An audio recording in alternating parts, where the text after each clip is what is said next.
साथियों नमस्कार। आशा करता हूँ सभी लोग अच्छे होंगे। और साथियों, जैसा कि बिहार आए दिन रोज़ नई वैकेंसी पे वैकेंसी निकाल रहा है, चूँकि चुनावी माहौल है, चुनाव का साल है, तो सरकार ज़्यादा से ज़्यादा बहाली करने के मूड में है। उसी के क्रम में बीपीएससी ने एक नई नोटिफिकेशन निकाली है और इस बार जो मौका दिया गया वो दिया गया इंजीनियर्स यानी कि अभियंताओं के लिए। हमारा जो विभाग है वो बहाली करने जा रहा है अंतर्गत सहायक अभियंताओं के लिए, जिसके अंदर असैनिक, यांत्रिक और विद्युत विभाग के अंदर 1024 पद। बहुत दिनों बाद इतनी बड़ी बहाली आ रही है एक अभियांत्रिक के लिए, है ना, अभियंताओं के लिए। तो एक जो लोग काफ़ी दिनों से इंतजार करते हैं इस वैकेंसी का, उनके लिए एक अच्छी अपॉर्चुनिटी निकाल के आ गई है। और ऑब्वियसली हमें जो ऑनलाइन पोर्टल है www.bpsc.bihar.gov.in उस पर जाके इस पर आवेदन जो आपको मैं दिखा रहा हूँ ये मिल जाएगा और इस पर जाके आप अप्लाई भी कर सकते हैं। यानी कि टोटल सीट की बात करें तो देखिए सहायक अभियंता के लिए 984 पदों के लिए ये वैकेंसी आई है। इसके अलावा देखिए यहाँ पे विभाग का नाम, अगर सबसे पहले पथ निर्माण विभाग की बात करें तो यहाँ पे पथ निर्माण विभाग के लिए टोटल जो वैकेंसी है ये आपको 117 है, जिसमें महिलाओं के लिए 35% आरक्षण है और 40 आपका एनटीपीएस में है ना। तो रिजर्वेशन आप लोग देख लीजिए आप किस कैटेगरी में आते हैं। सेमेज भवन निर्माण विभाग में आपके 55 सीटें हैं, ग्रामीण कार्य विभाग में 231 सीट हैं, जल संसाधन विभाग में 351 सीटों पर आई है, लघु जल संसाधन विभाग में 58, नगर विकास एवं आवास विभाग के लिए 85, योजना एवं विकास विभाग में 82, पशु एवं मत्स्य संसाधन विभाग के लिए 5 और तो टोटल मिला के आपके 984 सीटों के लिए रोस्टर निकाला गया है। इसमें आप लोग कैटेगरी वाइज भी देख सकते हैं कि किसके लिए कितनी सीट्स हैं, अब किस कैटेगरी में आते हैं, यहाँ से आप उसको चेकआउट कर लेना है।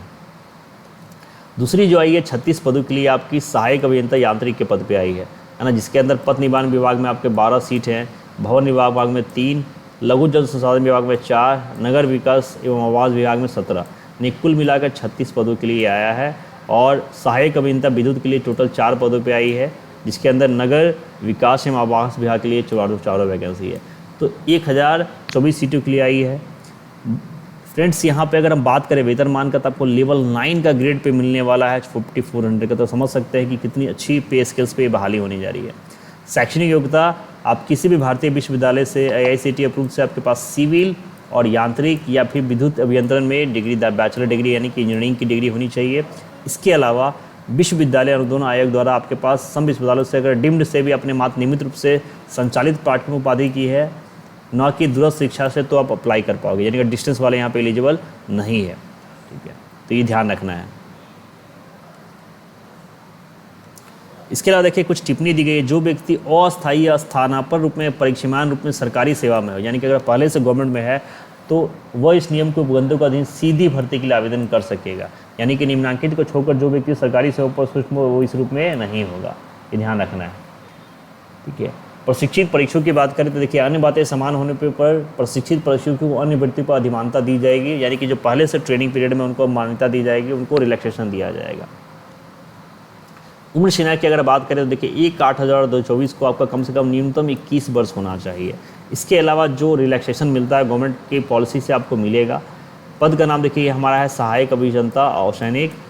ये जितने भी विभाग है इन सब के लिए जो अधिकतम उम्र दिया है कटअप के, वो आपके पास 1/8/2020 और भवन विभाग के लिए आपका 1/2019 और बाकी जल, ग्रामीण, योजना और पशु के लिए आपके पास 1/8/2018 होना चाहिए। जबकि अधिकतम उम्र सीमा जो आपके अनारक्षित के लिए आपकी 37 वर्ष है, पिछड़ा वर्ग के लिए आप महिलाओं ये सब के लिए 40 है, अनुसूचित जनजाति के लिए 42 वर्ष है। यहाँ पर रिलैक्सेशन आपको देखने को मिल रहा है 3 साल 5 साल का। ठीक है, हम बात कर लेते हैं चयन के आधार का। तो जो सहायक अभियंता होगा उसके पदों पर नियुक्ति हेतु चयन आयोग द्वारा एक लिखित प्रतियोगिता परीक्षा, जो वस्तुनिष्ठ कैटेगरी का होगा उसका आयोजन करना है।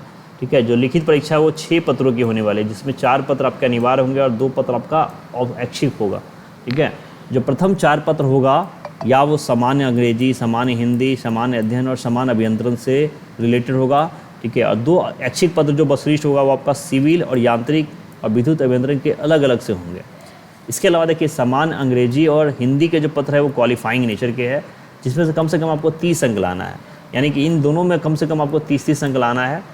ठीक है, इसके अलावा सामान्य अंग्रेजी और हिंदी के पत्र में न्यूनतम पत्र नहीं होने पे विचार नहीं किया जाएगा, यानी कि अगर आप किसी भी कारण से अगर आप हिंदी और इंग्लिश में डिस्क्वालीफाई हो जाते हैं तो आपको बाकी का मार्क्स देखा ही नहीं जाएगा, ये ध्यान रखिएगा। तो सामान्य अंग्रेजी देखिए वस्तुनिष्ठ है आपका 1 घंटा का 100 मार्क्स का, हिंदी भी वस्तुनिष्ठ है 1 घंटा का 100 मार्क्स का जो क्वालिफाइंग नेचर का है, सामान्य अध्ययन आपका 1 घंटे का है 100 मार्क्स का, और सामान्य अभियंत्रण विज्ञान ये स्कोरिंग पेपर है आपका 100 मार्क्स का। ऐच्छिक पत्र में देखिए आप सिविल अभियंत्रण या दोनों के लिए बसनू से 1 घंटा का 100 मार्क्स का, यांत्रिक अभियंत्रण भी 100 मार्क्स का 1 घंटे के लिए, और विद्युत अभियंत्रण के लिए भी 1 घंटा की ऑप्शनल है आपका। अब जो भी ले, सिविल, यांत्रिक या विद्युत, ठीक है। और ये 4 आपका कंपलसरी है जो सबको लेना ही लेना है। इसके बाद मेगा सूची जो आपकी है वो आपके रिटन एग्जामिनेशन और आपके जो कार्य करने का अनुभव है, ठीक है। आयोग द्वारा जो आयोजित लिखित परीक्षा है वो आपका 75 अंक का वेटेज है, और जो आपकी प्रति कार्यवर्ष के लिए जो 5 अंक मिल रहा है आपको रिलैक्सेशन कार्य करने के लिए, उसके लिए 25 अंक है। कुल मिला के 100 अंकों की एक परीक्षा होने वाली है यहाँ पे। दोस्तों देखिए यहाँ पे आपके आरक्षित कोटि के लिए कोड दे दिया गया है। आप जिस कैटेगरी से आते हैं वहाँ पे इसका कोड नोट कर लेंगे ताकि ऑनलाइन फिल करने के समय कोई दिक्कत ना हो। शुल्क की बात करें तो देखिए कोटिवार शुल्क है। सामान्य अभ्यर्थियों के लिए 750 रुपये का शुल्क दिया गया है। अगर आप बिहार राज्य के अनुसूचित जाति या जनजाति आते हैं तो सिर्फ आपको 200 रुपये पे करना है। अगर आप बिहार राज्य के स्थायी निवासी अगर आरक्षित कोटि के अंदर या महिला के अंदर आते हैं तो 200 रुपये, और दिव्यांग अभ्यर्थी जो 40% से अधिक के लिए उसके लिए 200 रुपये का शुल्क रखा गया। अन्य सभी उम्मीदवारों के लिए आपको 750 रुपये पे करना पड़ेगा, या बाहर कोई अभ्यर्थी पे करते हैं तो आपको 750 रुपये ही देना है, ठीक है।